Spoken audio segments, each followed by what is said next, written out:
경기 회복에 대한 기대감이 굉장히 어떻게 보면 좀 세지고 있다. 그러니까 소비자 심리 지수부터 시작해서 뭐 새 정부가 이제 의욕적으로 추진하는 뭐 경기 부양책이라든지 이런 것도 거기서 한몫을 하겠죠. 근데 이제 그보다 더 어떻게 보게 되면은 지금 그 외국인들이 이렇게 급격히 들어오는 가장 큰 이유는 사실은 뭐보다 놓고 본다라고 하게 되면 역사적 아직도 저평가 상황인 거고 현금 여력이 있으니까 자사주를 사들이면서 소각을 할 거다. 그게 한 4조 원 규모 정도 되니까 배당을 좋아하는 외국인들 성향에는 부합을 하는 거예요.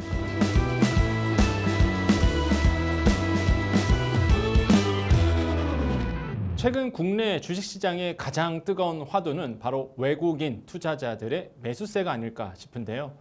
과연 이들의 매수세는 어디를 향하고 있고 또 어떤 의미를 담고 있는지 알아보겠습니다. 윤석천 경제평론가님과 함께하겠습니다. 안녕하세요. 네, 안녕하십니까? 최근에 국내 증시에서 가장 큰 화두는 외국인들이 돌아왔다. 이런 이제 표현을 쓰고 있습니다. 이 외국인들에 대한 이 매수세, 강한 동기, 부여가 어디서 시작됐는지 궁금합니다. 우리가 뭐 얼마 전은 아니고 상당히 오래됐죠. 뭐 국장 탈출은 지능순이라는 말이 유행을 했었는데 맞아요. 예. 사실은 이제 이 말을 바꿔야 될 때가 되지 않았나. 국장 진입은 이제 지능순이다. 사실은 그렇게 봐야 될 것 같아요. 외국인들은 투자를 잘하잖아요. 얄밉잖아요, 좀. 맞아요. 걔네들은. 정보도 빠르고. 정보도 빠르고. 걔네들이 돌아오는 데는 분명히 이유가 있을 거란 얘기입니다. 이제 가장 큰 이유는 아무리 봐도 사실은 한국의 어떤 불확실성이 거의 전부가 다 해소가 됐다. 이렇게 봐야 되겠죠.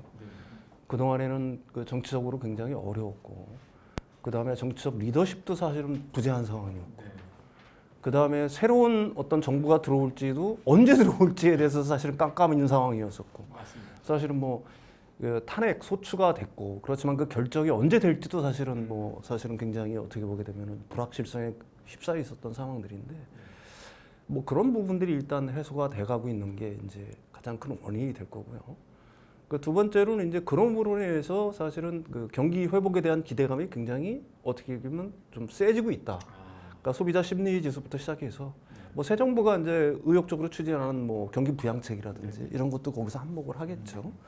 근데 이제 그보다 더 어떻게 보게 되면은 지금 그 외국인들이 이렇게 급격히 들어오는 가장 큰 이유는 사실은 한국 시장의 어떤 디스카운트 요인들이 거의 이제 해소가 될 거다. 그 다음에 우리나라 최고의 어떤 리더십, 그러니까 대통령이 사실은 이 금융시장에 대해서 이렇게 이해하고 있는 사람이 있었나 할 정도로 사실은 과거에도 뭐 대통령들의 발언은 있었어요. 뭐 주가지수 얼마를 만들겠다. 근데 그거는 어떻게 보기에는 뜬금감 소리였는데 지금 이재명 대통령 같은 경우에는 맥락을 거의 완전히 파악을 하고 있다. 한국의 그 주식시장의 문제가 뭐고 그걸 갖다 해소하기 위해서는 우리가 어떤 식으로 행동해야 될지를 갖다가 명확하게 알고 있다. 거기에는 뭐 상법 개정부터 시작을 했어. 오늘도 한국거래소 가서 그랬잖아요. 불공정 거래 완전히 없애겠다. 원 스트라이크 아웃제 실시하겠다. 배당 확대하겠다. 배당 확대할 때 배당세가 문제가 된다라고 하게 되면은 세금이 문제가 된다라고 하게 되면 세율도 차등으로. 그러니까 배당 성향이 높을수록 세율에 차등을 두겠다는 얘기죠. 그러니까 세금도 깎아주겠다. 이런 식의 얘기들을 한 겁니다. 이제 가장 중요한 거는 뭐냐면은 자사주 소각도 할 거고. 그러니까 과거에 이제 밸류업이 기업들의 어떤 민간의, 그러니까 기업들의 어떤 자발적인 어떤 참여의 기준을 했다라고 하게 되면은 여기에 이제 일본처럼 강제적인 어떤 것들이 들어가는 거예요. 그게 효과를 보려고 하면은 반드시 어떤 규제라든지 어떤 처벌이라든지 이런 조치들이 반드시 뒤따라야 된다. 이런 것들이 이제 그 외국인들의 어떤 유입, 이거에 이제 가장 큰 요인이 될 것 같고요. 지난 몇 년 동안 미국 주시장으로 급격히 돈들이 쏠렸잖아요. 네, 맞아요. 근데 지금 사실 미국 상황이 그렇게 썩 좋다고 할 수는 없잖아요. 뭐 주식시장이 많이 그 아직도 그 상당히 뭐 계속해서 오르고 반등하고 뭐 오르고는 있는 상황이지만 미국의 상황들이 사실은 굉장히 불확실한 상황들이 굉장히 많지 않습니까? 가령 뭐 가장 비근한 예로는 뭐 지금 뭐 캘리포니아에서 일어나는 뭐 어떤 뭐 일종의 유혈 사태라고 얘기해도 되겠죠. 그런 것부터 시작을 해서 사실은 감세 법안, 트럼프 대통령이 추진하는 크고 아름다운 법안이 통과될지 여부, 통과된다고 하더라도 뭐 문제가 있을 거라는 것들. 그 다음에 이제 그 미국 우파 진영의 분열. 그러니까 이렇게 얘기할 수가 있는지 기존에 이제 저학력 백인 노동자를 축으로 하는 마가 진영과 테크 우파들, 일론 머스크를 축으로 하는 테크 우파들 간의 어떤 내분들, 아직도 불안 요소들이 굉장히 많단 말입니다. 그러니까 이제 그런 돈들이 미국 시장에 쏠렸던 돈들이 뭐 그게 유럽으로 향하든 아니면 우리나라 쪽으로 오든 아니면 신흥국 쪽으로 오든 그런 흐름들이 이제 유심히 보이고 있는 거고, 또 하나는 이제 원달러 환율 자체가 하락을 하고 있잖아. 원화 강세 현상이 계속해서 원화 강세 현상이 지속이 된다라고 하게 되면은 그거는 궁극적으로 원화 자산의 상승을 불러올 거니까 그 부분들이 이제 외국인들의 어떤 유입을 불러오는 거다. 이렇게 정리를 할 수 있을 것 같습니다. 지금 외국인들의 수급 현황을 보니까 그 매수세의 한 40%가 네네. 삼성전자와 SK하이닉스, 그러니까 이제 반도체 업종에 이제 쏠리고 있는 모습이 보입니다. 그러면 시장에서는 그럼 이게 반도체 업황에 대한 호조세로 계속 이어질지, 아니면 이게 우리나라 시장 자체가 좋다 보니 대표격인 이 반도체 업종에 외국인들이 들어오는 건지 그것도 궁금해하시는 분들이 굉장히 많거든요. 두 가지 이유가 다 저는 복합이 돼 있다라고 저는 생각을 해요. 외국인들이 뭐 우리나라 주식시장을 생각할 때는 삼성전자, SK 하이닉스잖아요. 그게 이제 첫 번째 이유고요. 그 다음에 그 사람들은 이제 큰 돈들을 굴리는 사람이니까 그렇게 막연하게 움직이지는 않을 거예요. 그 다음에 우리나라 시총 순위를 놓고 보면 삼성전자라든지 SK 하이닉스처럼 무거운 주식이 없잖아요. 이 부분을 갖다가 일시적인 어떤 변동성을 이용해서 가령 뭐 치고 빠지기 정식으로 들어오지는 않을 거라고 저는 생각을 해요. 아주 특별한 악재가 없지 않는 한. 그러면은 우리나라 지금 그 SK 하이닉스라든지 삼성전자 어떤 호재가 있느냐? 지금 단기적인 호재들이 굉장히 많잖아요. 외국인들 똑똑해요.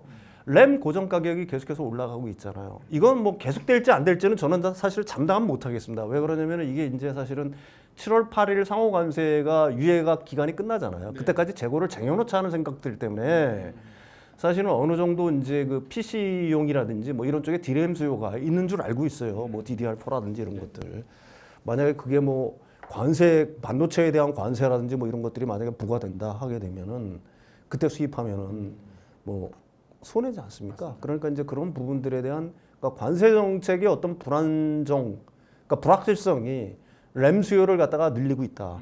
반면에 이제 그 삼성도 마찬가지고 SK도 마찬가지고 마이크론도 마찬가지지만 그 생산, 그러니까 공급 여력, 그 감산을 하고 있지 않습니까? 계속.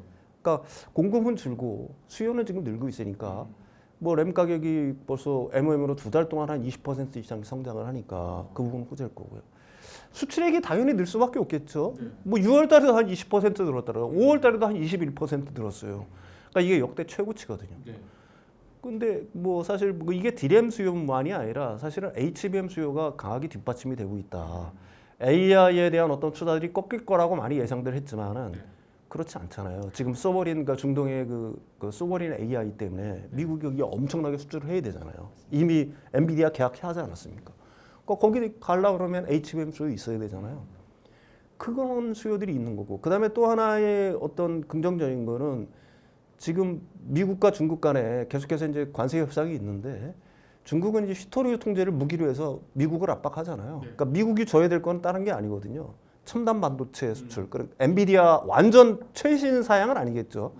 그러니까 그 일부분을 갖다 풀어주는 조건들.